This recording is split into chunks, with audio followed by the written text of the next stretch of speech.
ఇలాంటి టైంలో నా పెద్దమ్మి కోసం ఎంత పనైనా చేస్తా.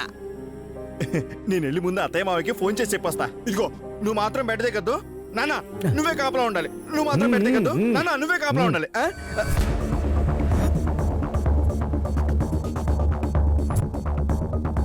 వరు ఏమైంది?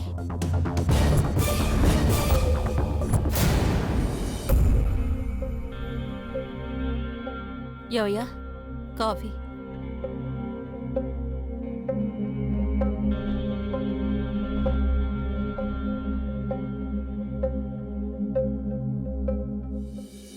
కావ్య ఏంటయ్యా ఇంకా రాలేదు? వస్తుందిలేవే, అబ్బాయికి బాగా సీరియస్గా ఉందేమో. అక్కడ ఉంటానని చెప్పింది కదా. ఏమేవ్, ఒక విషయం చెప్పడం మర్చిపోయాను. ఇక్కడికి వరుదిని వస్తుందట. పెద్దమ్మి ఫోన్ చేసి చెప్పింది. ఇంకా రాలేదేంటా అని నేను ఎదురు చూస్తున్నాను. ఆఫీస్ టైంలో ఇక్కడికి ఎందుకు వస్తుందయ్యా?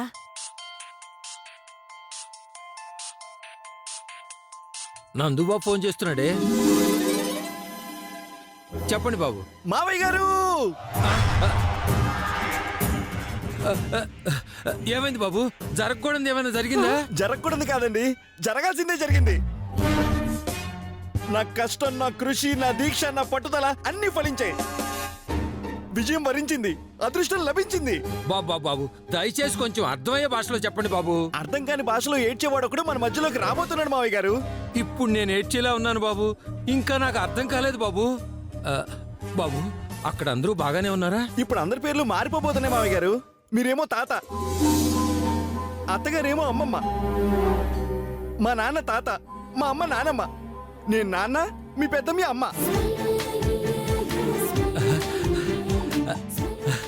పాడుతూ ఏమో బాబాయ్, వరుదిని, కావ్య, దివ్య వీళ్ళందరూ పిన్ని పిన్ని పిన్ని.